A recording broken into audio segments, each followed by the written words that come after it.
Hello, everybody. Welcome to the next in our conversation about how to be fabulous at 50 and beyond. And personally, I have a real issue about the wider view often seen that women get to a certain age and they're past it, and it's all downhill. Personally, I think it couldn't be further from the truth than that. And that, similar view to lots of women I speak to, which is why I thought, let's have a series of conversations celebrating women getting older and all the positives that come with it. And yes, there's probably a few extra wrinkles, there's maybe a few extra inches than we want, but think about all the experience that's come with this and everything that we've learned along the way. And I also believe from my own experience, everyone else I've spoken to, as we're getting older as well, there is a whole I don't care attitude going on, which isn't you don't care about other people. It's you're no longer being held back by what other people think and indeed the limiting beliefs that we all have about ourselves. So it's, well, I don't care if maybe that's not deemed appropriate for me. I'm going to give it a go and see. For anyone who doesn't know me and is wondering, who is she? Why is she doing this? I'm Mary Waring. My company's Wealth for Women. It's financial advisory service. So I'm a financial advisor, a financial planner, and I'm also an accredited coach.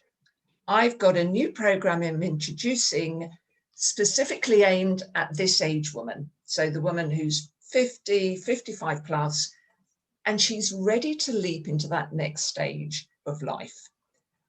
But maybe there's something holding her back, and that could be she doesn't know what she wants to do, because if she spent all her time up to now living by other people's priorities, her family, her boss, her staff, if she's the boss, she might not have thought about what she wants to do.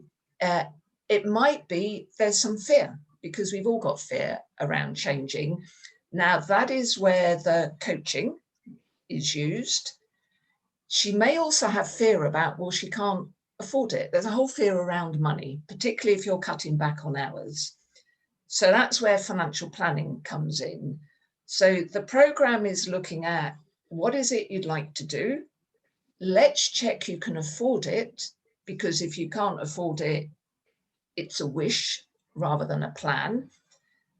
And then let's sort out what's the next stage for you to get started. For anyone registered to receive the videos, I will be sending you details of the program, asking you if you'd like a conversation about it. But if not, that's absolutely fine.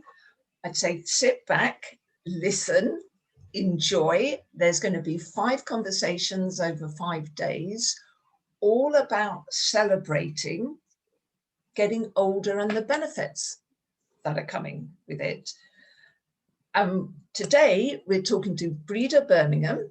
Breeda is a menopause coach, and we're going to talk about all the positives that come as you get towards your later years and post-menopause.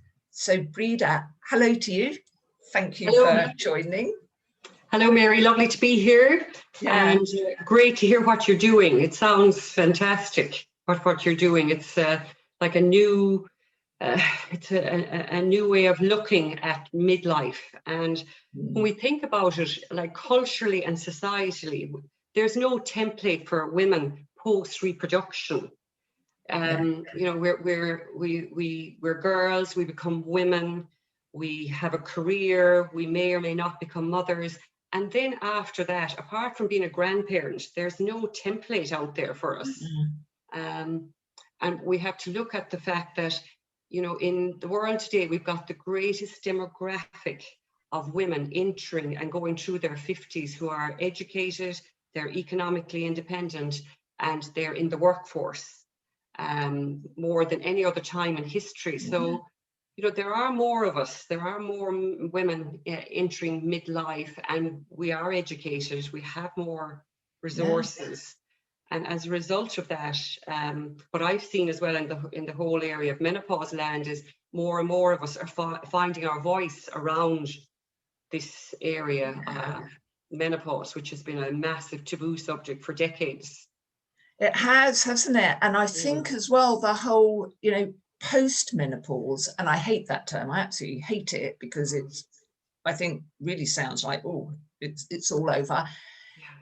We've just been invisible, I think, and that's probably, like you say, I think nobody knows how, you know, how to treat us. Advertising everything probably doesn't know what the, let's use the term, post-menopausal woman likes or doesn't like, because we're so different to previous generations now.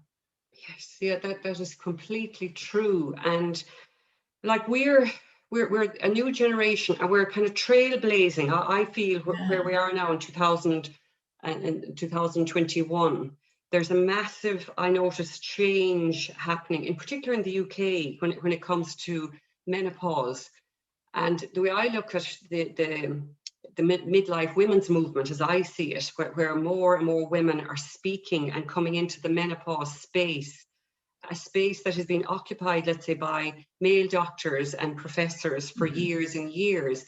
The story is starting to change around menopause. And I mean, it has been shrouded in silence and massive negativity for decades and decades, and it hasn't helped women. So we need a shift, we need to change, and the only way we're going to change it is by talking about it and having open conversations. And again, as I say, as I mentioned to you before, Mary, there are lots of positives around menopause, and they're there inside in the research. Professor Sharon McQuaid, she talked about menopause in the 1990s as a crisis and an opportunity. And in my own research, I see that what's happened is it's all about the crisis, and the popular culture has jumped on the crisis negative bandwagon, because we have a natural negativity bias, and in the media, the negative sells, not the positive. So we're kind of challenging that crisis loss narrative. That's where I am with the work I'm doing, and looking at the opportunities, because they are there, but they haven't been highlighted. So talk a bit, well, I'd say, first of all, tell us a little bit about your research, and then talk about what are the positives that are there that we're not hearing about, apart from the likes of you and I and other people who are getting out there and starting to talk about it. Well, Mary, I was catapulted into, let's say, this space in 2018. I was completing a degree in psychology, and I decided to review the research on midlife women. And what was really interesting was what emerged was the fact that women between the ages of 40 and 65 were kind of invisible inside there in academia.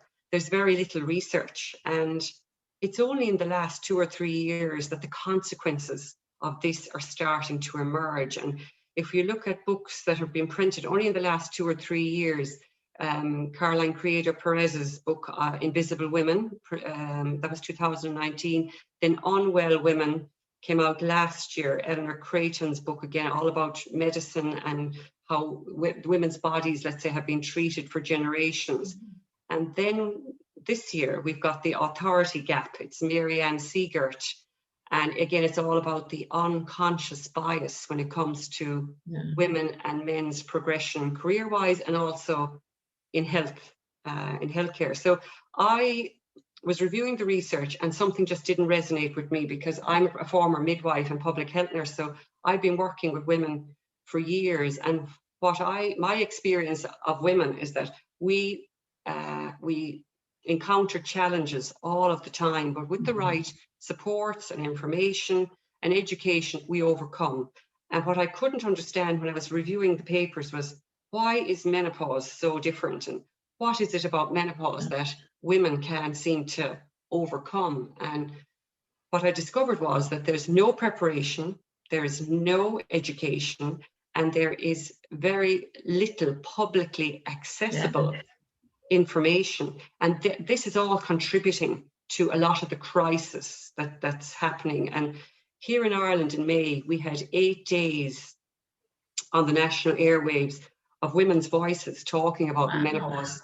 For the first time in history, this has happened. And as a result, the government have responded, and they've committed to establishing a national awareness and education campaign to be rolled out over the next year, they've promised. Yeah. So, and if that goes ahead, Mary, we'll be the first country in the world to actually do that around menopause. And national. What's prompted that? Why do you think Ireland has pushed so far ahead? Well, it was this 8 days of coverage. This man called Joe Duffy, he has this daily show, very, very popular radio show, and he allowed, let's say it was a woman, let's say, contacted him and started talking about menopause, and Joe told the audience that he could not believe the amount of women that were contacting the show, and as a result, he allowed it run for 8 days, which was remarkable. But actually, how interesting! It was a male who did this as well. That's interesting, isn't it? Yeah, very, very interesting. But as a result of that, then the government has responded. But I guess in Ireland as well, we've had the same-sex marriage referendum, and we've had the repeal the 8th. So referenda and tackling uncomfortable issues, the government in Ireland have been very good at doing this. And we also have the Citizens' Assembly, which is made up of 100 ordinary everyday people who look at issues that are important, and they come up with recommendations for the government. And this has been very, very successful to date. So that's how I got catapulted in, Mary, was I saw there's a massive injustice that because we've no education, no preparation, and there's something really wrong in the framing and the stereotypes around menopause.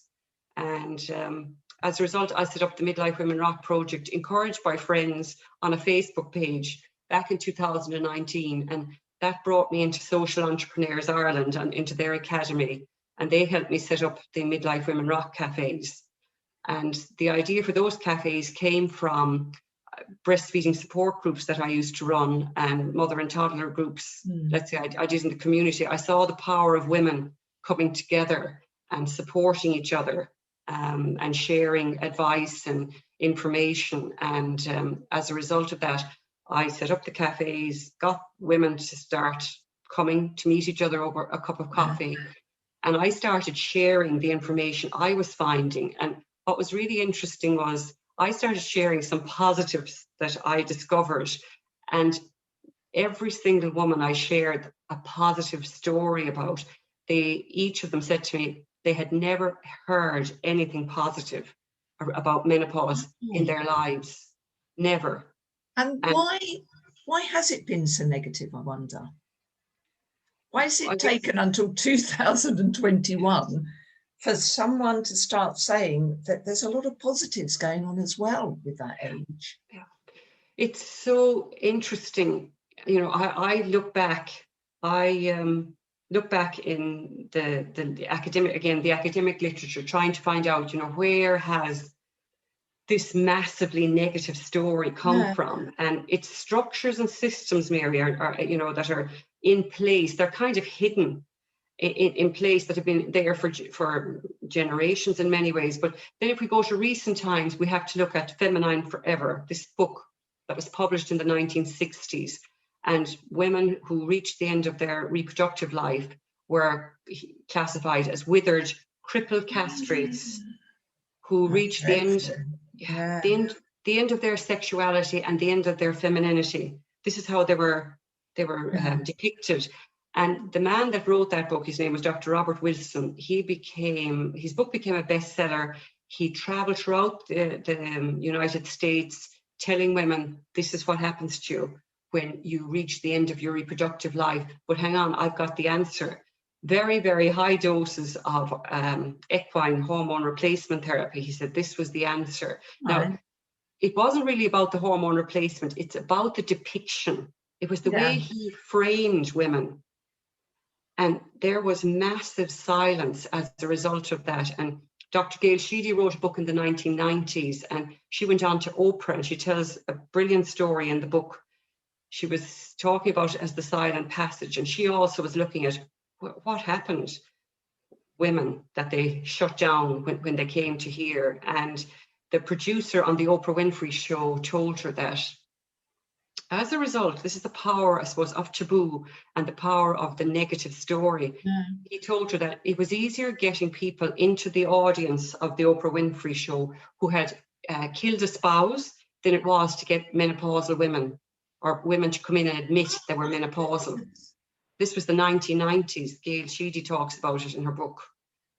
Nobody wanted to put their hand up and say, I'm a menopausal woman, I'm in menopause. So goodness, that shows just how much negativity there is around it, that you don't even want to admit to being in that phase of life, which, because for most people, you're going to guess who's in it anyway, because you're going to guess someone's age. But I suppose that terrible fear of admitting to it. The shame, there was massive shame that, you know, you're gone past your best. That's a huge part of it, you know, and the shame, the stigma, the fear and denial. And Mary, last year I did research here in Ireland, and those narratives are still out there. There's massive denial. No, women tell me I don't want to go there. I just don't want to be menopausal. There's fear, massive fear that, oh, something dreadful is going to happen to me when I reach menopause. And again, if you're considered a crippled, withered castrate, which with no value and no sexuality or no femininity left, that's why I love Meg Matthews. You know Meg Matthews? She has done a lot of work around menopause, and I attended her conference in London in 2019, and that was quite a marker event in menopause. Dr. Louise Newson, the menopause doctor, was also one of the speakers there, and on that particular day, there were 300 of us in the room, and Meg happened to say, the majority of you are here on your own. And she said, that's the power of taboo. That's what taboo does. Oh, goodness, of course, yes. We didn't come with gangs of friends. We were all coming looking for information. And that's the story and the narrative I keep hearing from women, that, you know, they're out there searching to find out. But why should we be going around searching secretly to try and find information? You know, because we're all going to go through it.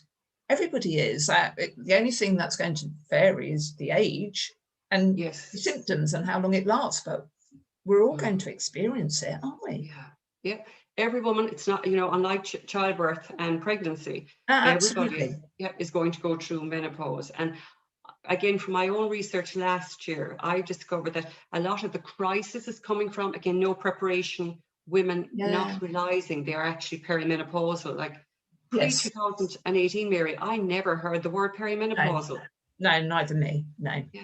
And when I saw that there were a possible 34 symptoms, I was so angry. I said, why had nobody told me this? When I was looking at the papers, what had happened to us that we shut down? But Brené Brown, in her work, when she talks about the shame and stigma, that it can be used as kind of a tool of conformity. Yes.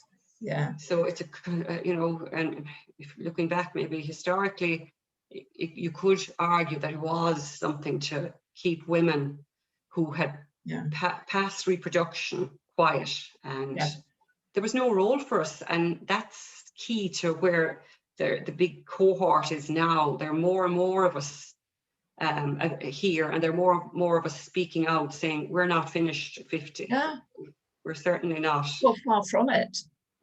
Because actually a term, I remember a term you gave me as well, but a term someone has given to me that she uses, she's one of the ladies I'm interviewing, Kate Codrington, she refers to second spring, because the first spring is when you first start your period, and then you go through the seasons. Winter is, the menopause period. Second spring is post-menopause, which just has such fantastic connotations attached to it as to what's ahead. And I've just remembered as well, you told me the term perennial, didn't you? Yes, perennials, yes. And again, that's fantastic, because perennials just keep coming back all the time. better and better each time. And those terms need to get out there more, don't they? Yes, and if you think about it, by the time we reach our midlife, we have so much life experience and work experience. Yeah.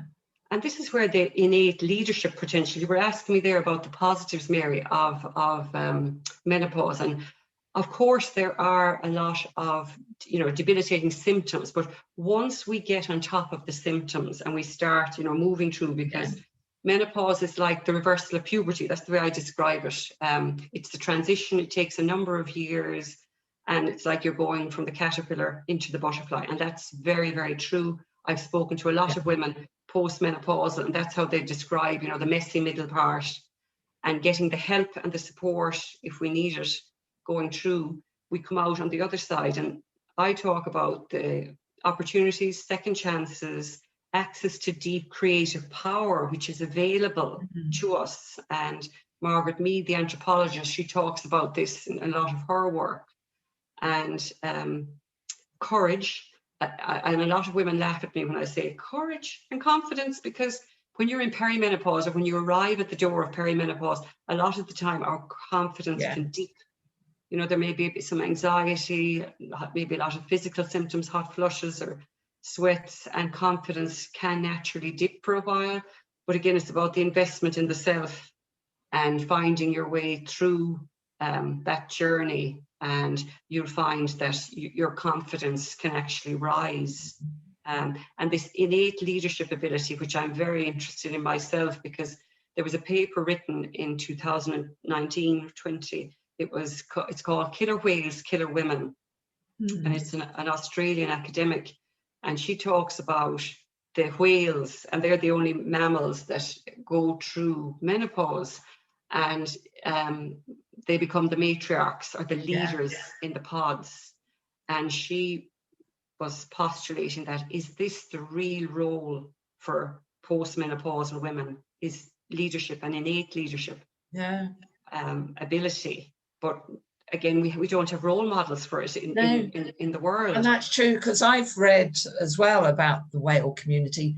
They celebrate the females within their community who are older, because of all the knowledge that they've got. And that's why, they want them to be the leaders, or the younger members look up to these women, these females, for advice.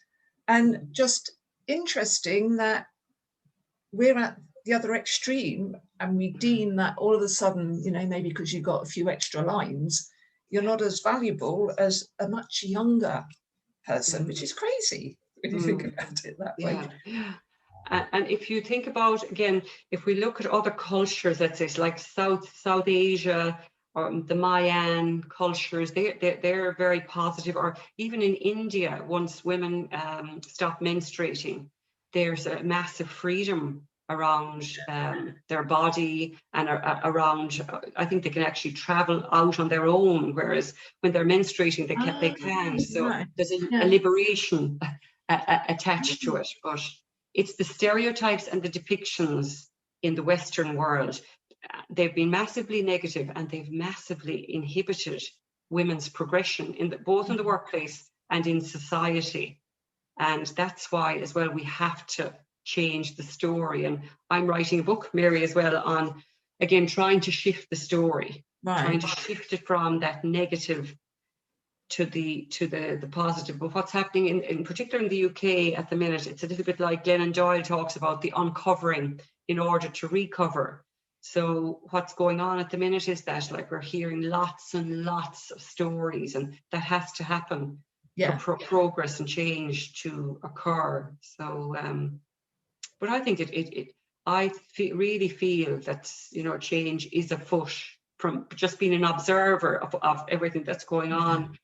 And also working with women, because once women are provided with the information, and the mindset shifts are huge, understanding that it is positive, it's only a transition. It's like a bridge. You go over this bridge, and yes, it's rocky. Yes, we feel we're going mad at times, but that's kind of normal when we're going through perimenopause. And when I tell women that it's normal to feel like you're your head is going to explode at times. Yeah. That's actually normal. That's a massive relief, I find, Yes. Mary. Yeah, it's a relief that it's not just me. There are lots of other women going through this, and you will come through it. And it's about giving ourselves the space, that time to slow down, and the radical self-care. There are these 3 secrets I share with all women. Mm-hmm. Yeah, and actually that's what the conversation I had with Kate Codrington as well was about, slowing down. And I think often I'm guessing an issue is, if it's happening at, say, late 40s, early 50s, it's at a time when a lot of women are going to have reasonably young children. Maybe they've got a lot of childcare issues going on. They're probably working very hard at work. They've got so much going on, and then on top of that, you're not feeling great, and it's there's not enough wiggle room, is there, to take the time to rest as you need to. Yes. But I mean, what value is your health? This is when I talk to women that present with panic attacks, or that they feel they're in crisis, and a lot of them are multitaskers. They've been looking after everybody else, and they haven't actually decided to look after themselves. I can put my hand up and say I was one of those multitasking women who was there for everybody, and it is a shift that you have to consciously make, and it can be tough. I know, because having been I'm a mother of 4, and I was working, and I was looking after the home, and I thought I was super going around looking after everybody. But the realization when you arrive at the door of perimenopause is you've got to decide to turn the focus on oneself, and it can be a shift. It can be a challenging shift, Mary, I found. And again, so there is more information coming out about menopause, perimenopause, a bit like you. Up until I don't know how long ago, I'd never even heard that term. There's a lot more about it. For example, if you went onto LinkedIn and searched for a menopause coach, menopause mentor, I'm guessing there's quite a lot. Whereas probably a while ago, nobody would have called themselves. That's possibly what they've been, but they'd have called it different. And we've got a lot of information coming around again, menopause at work and how you help, women of this age.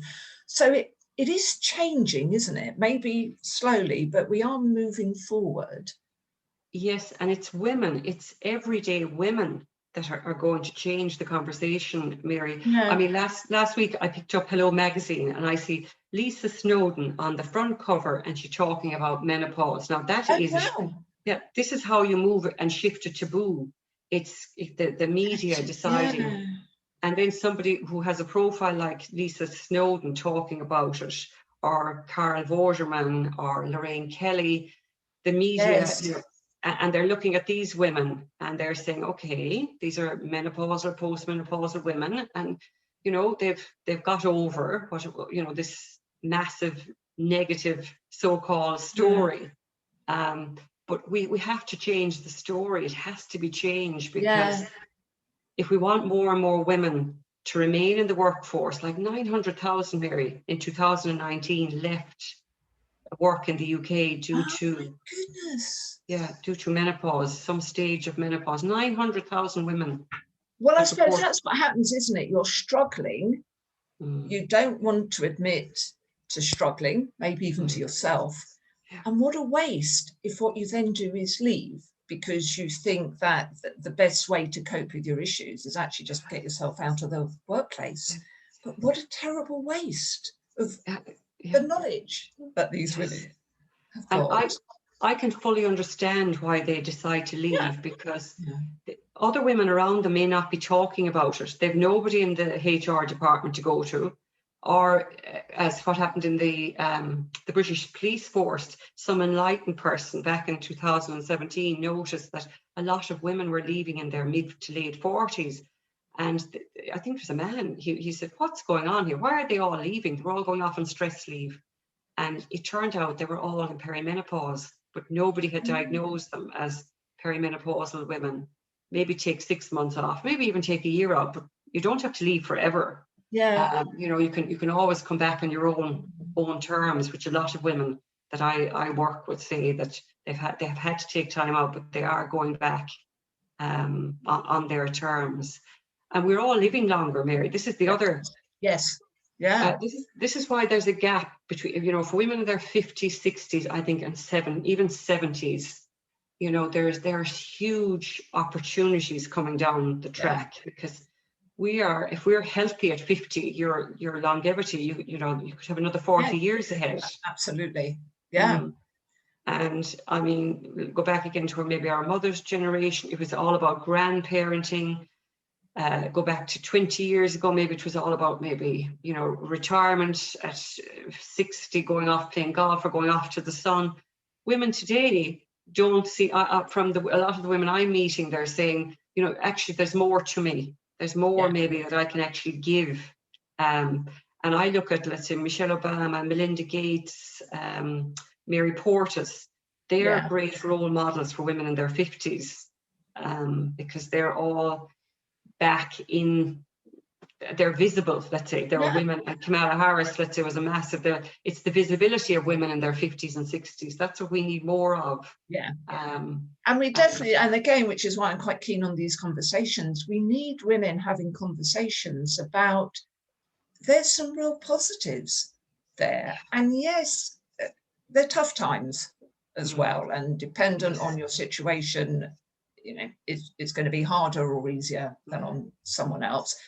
But actually, I loved your analogy of the bridge, because it's a period of time. And then there should be more of us out there saying, it's fantastic. It's fantastic. You have so much more experience. You have the whole, I'm just going to try it. Who cares? Because you're actually just old enough not to care anymore and think, oh, I'm going to do what's right for me. And who cares whether that young lad there is laughing at me as I try it? I don't care. You know, if someone wants to skateboard, I'm going to go and give it a go. You know, if I can't do it, doesn't matter. I'm going to go and have a little bit of fun. Yes, that kick-ass attitude, I call it, Mary, that is available to again, women don't understand it, you see. I think that's why the conversations again are so important, to know that, you know, yes, that it can be tough, and there, you know, the emotional, psychological, you know, you've got the physical symptoms, then the emotional, psychological really can knock certain women. But what happens with a lot of the emotional stuff that comes up, there's opportunities for healing. There may be maybe trauma in earlier life that seems to reappear again. It seems to be part of the process. And there are opportunities, if we are brave enough maybe to reach out and ask for help during this time, because I've interviewed women who have gone on that journey, that through healing, or maybe investing in some counselling, and benefited hugely as a result of it. But if we don't have the open conversations, we're never going to change anything. So that's why it's so wonderful. Yeah. How would you like to see things change if we look, I don't know, 5 years, 10 years, however long do you think it will take? What will it look like? What would it look like? Yes, I would love to see more and more role models, women, female role models, let's say, maybe stepping into leadership roles. I would like the depiction of menopause to be and the stereotypical media to decide that the hot, sweaty, mad, crazy menopausal woman is gone. That goes. Because as again, Brené Brown says, that's there to keep, that's a conformity tool, depicting people in those kind of comedic, degenerative ways. It's a tool of conformity. We don't even realize it. It's a bias that's there. Well, it's an unconscious bias that's been there for so long. And that's why it's unconscious, isn't it? Yes. And we laugh at it.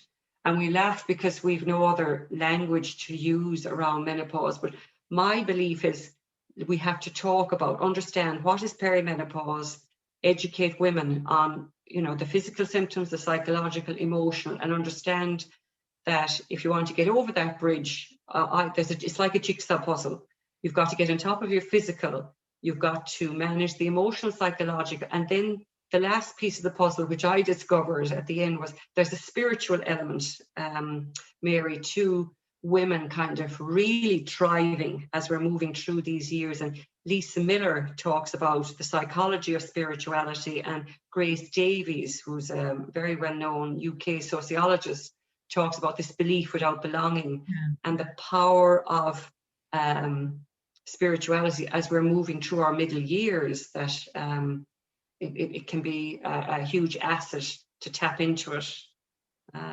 So yeah, they're the 4 dimensions I kind of talk about in my own work as well, that help and enable women to thrive as they're moving through this time. And your work as a menopause mentor, what is it that you do specifically? Yeah, Mary, I started off with the cafes, let's say, started off running the monthly cafes. They were here in a large medical holistic healthcare centre in Waterford for 6 months. And then COVID struck and we went on Zoom then in September, last September, and we continued up until June, monthly, again, meeting over Zoom. And what was interesting was women from all over Ireland started coming looking for information. That's what women are coming for. They want the information. They want to try and understand, what is this menopause all about? And so then as a result from the cafes came 6-week courses. I set up 6-week courses face to face, and now over Zoom I do 6-week courses, and I do one-to-one consultation. So we do a one-to-one consultation, and then 6 weeks later we set up a kind of a plan, and they come back after 6 weeks and we review the plan and see what's happening. But what I find with women, it's the lack of education. That's what is the game changer. So knowledge is massively powerful, and there's been a massive dearth of knowledge around menopause, and so many women think they're going mad because they've managed life so well up until suddenly at 47 maybe, or 49. Why can I not cope the way I've coped always? You know, why do I feel the way I feel? And it's sitting down sometimes, and it can be just listening to what they have to say is a massive relief. And to be told, or to just tell them, you know, this is completely normal. Everything you're feeling is completely normal. You are in perimenopause. And they just say, what? You know, the relief is huge. And again, I suppose that whole shame about it. Women are suffering in silence, aren't they? They're not talking to colleagues, friends as to, you know, I'm struggling like this. Are you experiencing anything similar? Yeah. And then no wonder you think it's you going a bit nuts instead of it's just normal. And another reason, Mary, I suppose, that drives, that's why I landed into the space as well, as I was looking at the statistics around mental health. And in the UK and Ireland, the statistics for mental health for women and girls are highest between 45 and 55. They're highest in that cohort of women. That's from birth to death. And suicide rates, again, from birth to death in women and girls are highest at age 51. Well, that's not coincidence, is it? No. That it's the menopause years. But there's no research to correlate the two. But this is the age group, 45 to 55, with the highest rates of mental health. Isn't that dreadful? Isn't that dreadful when you think, assuming it's to do with menopause, it's a natural process, but because there is so much secrecy about it, these women are struggling and probably thinking it's them, or they're, you know, they've got a lot of shame that they're not coping and everybody else is, whereas everybody else is probably in exactly the same situation and hiding it and struggling. Wow.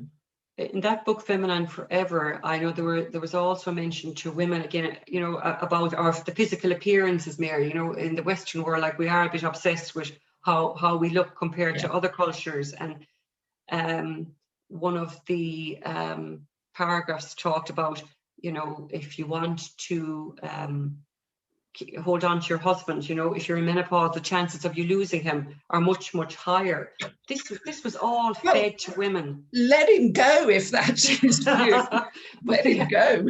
So these were the narratives. And what I was shocked at was that nobody stopped him. Nobody put their hand up and challenged him. Now, by the time 1981, which is very interesting, the story as it continues, in 1981, he was discredited because it was discovered that he was paid huge amounts of money by the company producing the equine hormone replacement therapy, to promote his book and to go on all these talks around America. He was being paid.